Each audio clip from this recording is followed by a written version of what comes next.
네, 5호 태풍 송다가 서해상에서 북상하고 있습니다. 태풍이 몰고 온 열대 비구름의 영향으로 내일까지 내륙에 최대 200mm 이상의 많은 비가 내린다는 예보인데요. 자세한 태풍 상황과 날씨 전망 김재훈 기상 전문 기자와 알아보겠습니다. 어서 오십시오. 네, 5호 태풍 송다가 서해상에서 북상을 하고 있습니다. 정확히 태풍의 위력과 세력 어느 정도인가요? 네, 현재 태풍 송다는 중국 상하이 북동쪽 약 300km 부근 해상을 지나고 있습니다. 예. 이 중심 기압은 998헥토파스칼, 중심 최대 풍속은 초속 18m로 분석이 되고 있는데요. 이 태풍 발생 기준이 중심 최대 풍속이 초속 17m 이상이어야 되는데 지금 태풍 송다는 초속 18m, 그러니까 이 겨우 태풍인 상태로 네. 이 북상을 하고 있다, 이렇게 생각을 하시면 될 것 같습니다. 어제는 태풍이 꽤 빠른 속도로 북상을 했는데요. 지금은 북상 속도가 상당히 느려졌습니다. 이 태풍은 앞으로 서해상을 계속해서 북상을 할 것으로 전망이 되는데 오늘 저녁쯤이면 흑산도에서 약 서쪽으로 200km 부근 떨어진 해상을 지날 것으로 예상이 되고 있습니다. 예. 앞서 전해드렸지만 이 태풍이 세력이 그렇게 강한 편은 아닙니다. 이 앞으로 이제 태풍이 지나갈 이 주변 환경도 이 태풍의 우호적인 편은 아닌데요. 어제까지는 이제 이 수온이 30도 안팎의 이 따뜻한 바다를 지나왔는데 네. 이 태풍이 오늘은 이 수온이 낮은 서해상으로 진입을 하면서 태풍에 들어오는 에너지가 줄게 됩니다. 그리고 또 태풍이 북상하는 길에는 이 상층의 강한 바람이 불기 때문에 이 태풍의 구조도 점점 무너질 것으로 예상이 되고 있습니다. 앞으로 이르면은 오늘 낮에 그리고 늦어도 이 밤 사이에는 태풍이 열대저하포로 약화할 것으로 전망이 되고 있습니다. 네, 그런데 오늘 새벽에도 비가 내리더라고요. 말씀해 주신 것처럼 태풍의 세력이 강하진 않은데 비구름을 동반해서 많은 비가 내릴 수도 있다면서요. 네, 보통 서해상에서 이 태풍이 북상을 하게 되면 예. 이 비보다는 바람이 강한 경우가 많은데요. 이번 태풍 송다는 이 비를 좀 조심을 해야 됩니다.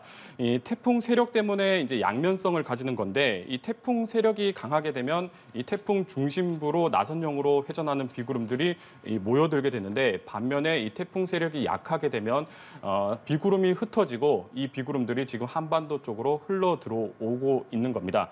좀 비유를 하자면 이 원형 통 안에 이제 쌀을 넣고 강하게 회전을 하게 되면 이 네. 쌀들이 이 벽면 쪽으로 붙게 되는데요. 회전이 이제 줄어들게 되고 약해지면 이 쌀들이 이제 떨어져 나오잖아요. 예. 지금 송다는 후자의 경우라고 보면 됩니다. 이 태풍의 세력이 약해지면서 비구름이 흩어지고 한반도 쪽으로 흘러 들어오고 있다, 이렇게 생각을 하시면 될 것 같습니다. 이 태풍에 동반된 비구름의 영향으로 내일까지 이제 제주와 남부지방을 중심으로 꽤 많은 비가 내릴 것으로 예상이 되고 있습니다. 전남과 경남에는 50에서 100mm, 그리고 지형적인 영향을 받는 지리산 부근은 200mm 이상, 제주 산간은 150mm 이상의 비가 쏟아질 것으로 예상이 되고 있고요. 그리고 중부는 20에서 70mm의 비가 내리는데 경기 북부와 이 경북 북부 지역은 120mm 이상의 많은 비가 예상이 됩니다. 이 태풍에서 발달한 비구름이 떨어져 나오는 것이기 때문에 이 짧은 시간에 많은 비가 집중될 수가 있습니다. 일부 내륙에서는 시간당 30에서 50mm의 국지성 호우가 예상되고 있기 때문에 예. 피해 없도록 주의를 하셔야겠습니다. 네, 비 피해가 없도록 주의를 해야 될 것 같고요. 어제는 날씨가 정말 더웠습니다. 서울은 36도까지 치솟았는데요. 이게 비가 좀 오면서 더위가 주춤할지도 궁금하네요. 네, 어제 서울의 기온이 36.1도까지 올라서 올해 최고 기온을 기록을 했었는데요. 네. 오늘은 이 태풍에 동반된 비구름이 우리나라 쪽으로 흘러 들어오기 때문에 아무래도 이 폭염은 좀 주춤하겠습니다. 흐리고 비가 내리면서 햇볕이 차단되다 보니까 이 최고 기온은 전국이 30도 안팎, 그러니까 어제에 비해서 이 3에서 5도 정도 기온이 낮아진다라고 보시면 될 것 같습니다.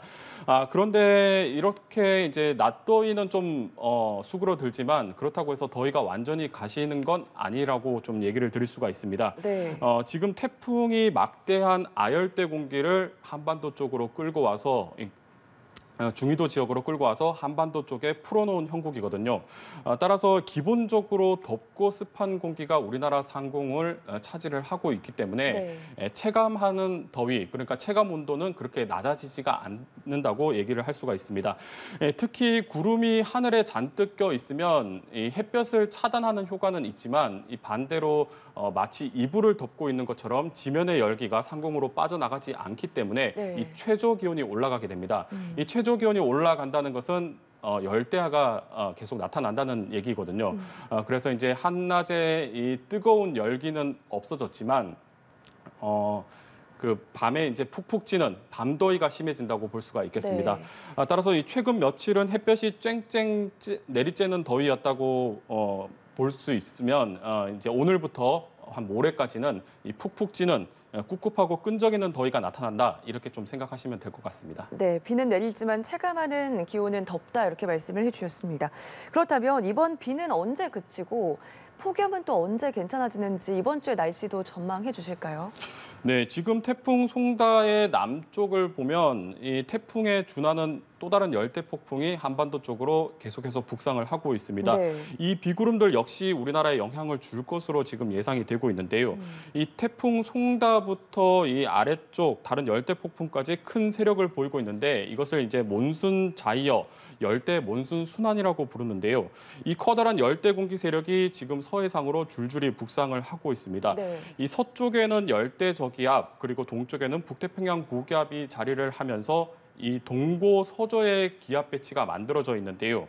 이렇게 이 동고 서조의 기압 배치가 만들어지면 한반도에는 열대 공기가 몰려들 수 있는 이 수증기 통로가 만들어집니다. 따라서 이 수증기 통로를 따라서 열대 공기가 지속적으로 유입이 되고 있기 때문에 모레까지는 우리나라에 계속해서 비가 내릴 것으로 보여지고 예. 또 아무래도 열대 공기가 들어오다 보니까 이 돌발적으로 국지성 호우가 쏟아질 가능성이 크다고 볼 수가 있겠습니다.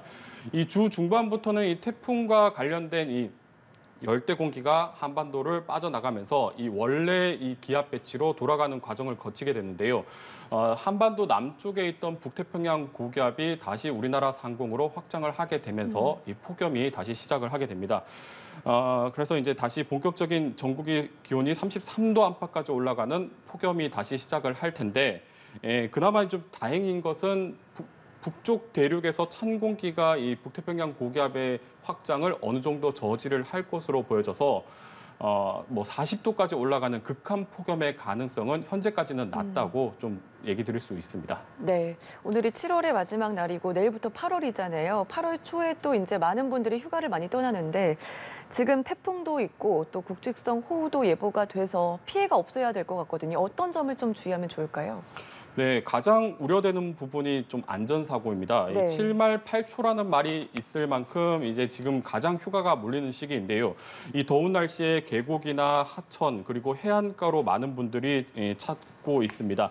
일단 태풍이 먼 바다로 북상을 하고 있지만 해상에서 이 강한 너울이 만들어지고 있고 또 이 강풍에 동반되면서 이 파도가 상당히 높게 일어날 수가 있습니다. 이 태풍과 가까운 서해와 또 일부 남해안 지역으로는 이 강한 파도가 방파제를 넘거나 해안도로를 넘어서 들어올 수가 있기 때문에 안전사고에 주의를 하셔야 되겠고요.